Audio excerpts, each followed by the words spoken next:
Numéro 46 et suivant, il ressort qu'il y a 229 déclarations de biens qui ont été faites en 2020 et que l'ensemble de ces 2229 déclarations totalise 31 773 millions de francs CFA, ce qui fait en moyenne 144 millions de francs CFA comme patrimoine par personnalité. La valeur la plus élevée est de 2 402 millions. Quelqu'un a donc déclaré des biens que lui-même il a évalués à 2 402 millions. Le montant le plus faible déclaré est de 5 277 francs CFA.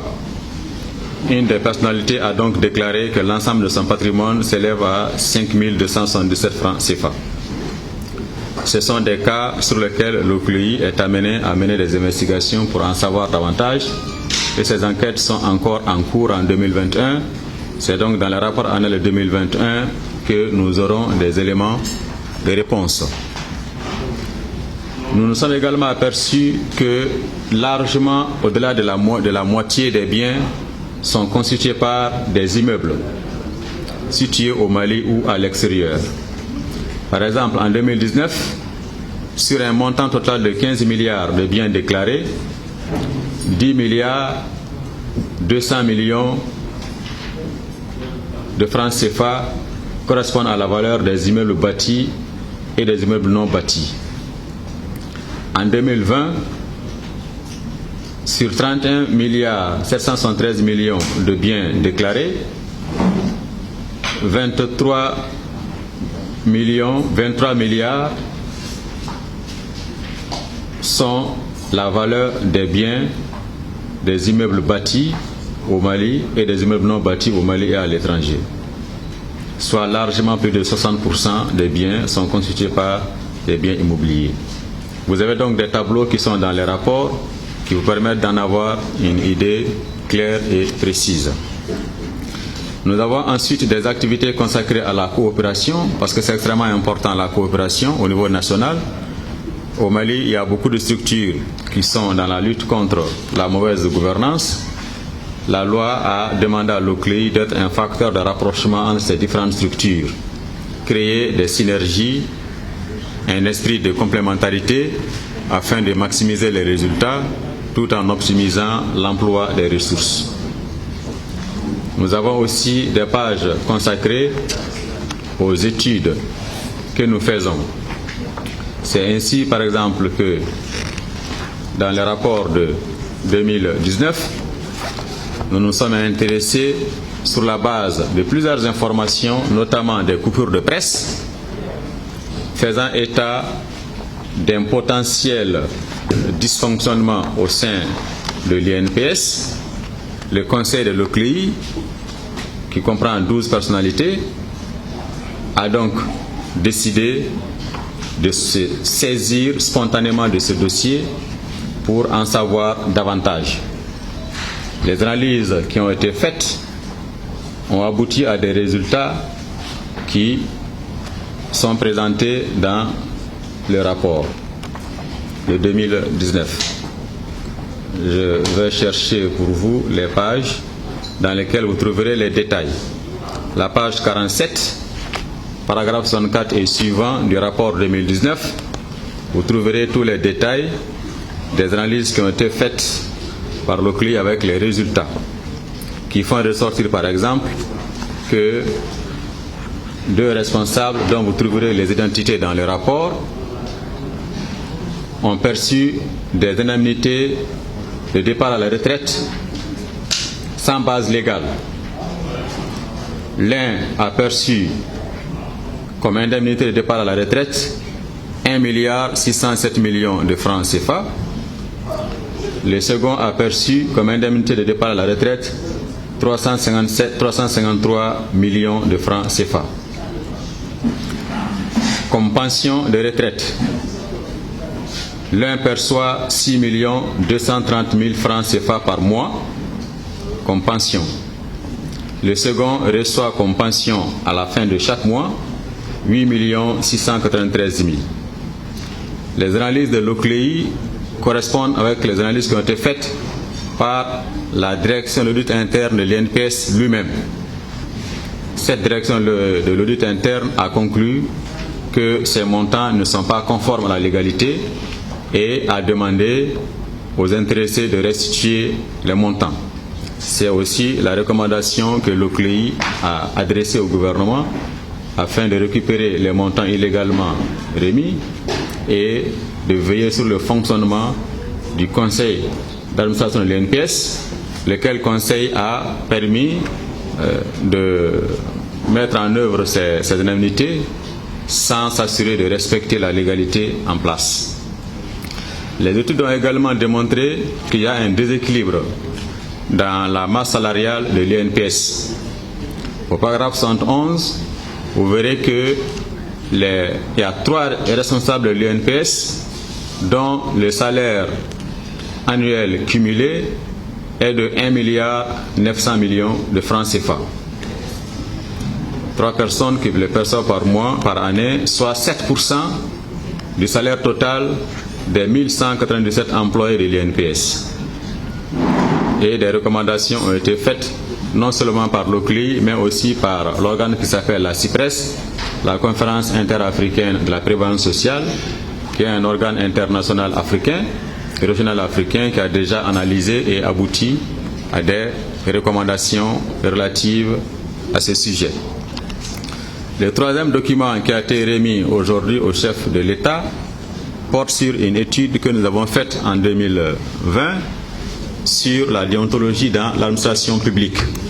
Parce que c'est important dans l'attribution de l'OCLEI de faire des analyses, mais aussi de mener des études formelles. Pour ces études formelles, l'OCLEI passe un marché public en bonne et due forme et sélectionne un cabinet. Ce cabinet fait l'étude, produit un rapport provisoire et ce rapport provisoire est présenté à un atelier national où tous les ministères et toutes les structures publiques et la société civile qui sont intéressés ou concernés par la problématique. Le rapport est donc passé au crible des analyses et des critiques de cet atelier. C'est la version issue de cet atelier que l'OCLEI s'approprie et diffuse sous son propre label. C'est ainsi que pour 2020, nous avons procédé à l'étude relative à la déontologie des agents publics au Mali.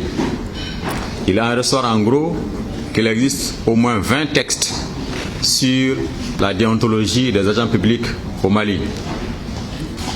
Il en résulte également que ces textes ne sont pas bien connus et que par ailleurs, les déviations, les manquements ne sont pas sanctionnés.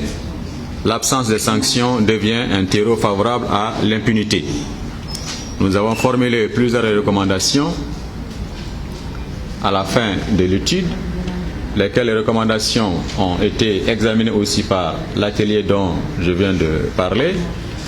Et le point le plus saillant des recommandations, c'est de mettre en place dans chaque service public un référent déontologue. Parce que l'étude a démontré que les agents de l'État ignorent l'existence des textes. Avant de sanctionner, il faut d'abord s'assurer que les intéressés ont connaissance des textes. Il faut donc mettre en place un dispositif de divulgation, de dissémination des textes existants, mais surtout des principes, des règles et des normes qui doivent gouverner l'éthique, la déontologie des agents publics. Et cette recommandation pour nous est extrêmement importante. Un tel mécanisme existe dans d'autres pays et nous sommes certains qu'en adoptant la mise en place des référents déontologues dans chaque administration, le Mali va contribuer à dynamiser l'observation de la déontologie dans l'administration publique. Voilà donc, mesdames et messieurs, la synthèse que, de manière liminaire, j'ai bien voulu vous adresser, tout en vous remerciant et vous donnant l'assurance que nous sommes à votre disposition pour les questions, tout en précisant que malheureusement j'ai un autre élément d'agenda que je ne peux pas empêcher et qui pourrait m'amener à partir. La loi de 2014 en son article 3, fait une énumération telle qu'aucun agent public, civil ou militaire, élu ou non élu, quel que soit son grade, n'échappe au champ d'application de la loi du 27 mai 2014 portant prévention et répression de l'enrichissement illicite.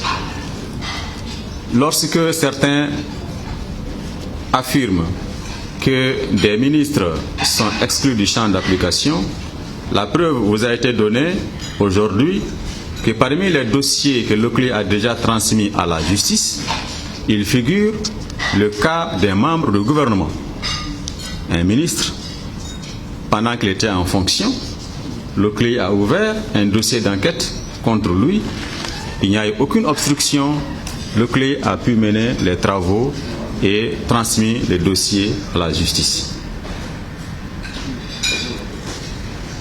Le profil des personnalités concernées par les 9 dossiers, tels que je l'ai énoncé dans mon discours de remise de rapport au président, laisse voir la variété des profils. Il n'y a aucune exclusion. Mes collègues qui ont les textes pourraient vous en faire la lecture si vous voulez davantage d'éclairage. Qu'est-ce que la prévention apporte à l'OCLEI? Je laisserai la question à M. Traoré. Quel est le rôle de l'OCLEI après la transmission des rapports? La réponse que j'ai donnée à Mme Traoré de leur thème prend en compte cette question, car j'ai déjà expliqué les mécanismes mis en place entre l'OCLEI et le pôle économique de Bamako pour le suivi des dossiers. Quand bien même, légalement, l'OCLEI n'aurait aucun rôle à jouer. Je vais être clair là-dessus. La loi ne prévoit aucun rôle de l'OCLEI dès qu'il transmet les dossiers à la justice, mais nous sommes parvenus à mettre en place un dispositif qui permette à l'OCLEI de faire un suivi auprès de la justice. Je laisserai également à mes collègues qui ont les textes sur la sanction de la fausse déclaration. Je confirme effectivement que la fausse déclaration est sanctionnée et nous pourrons vous faire la lecture des textes de loi.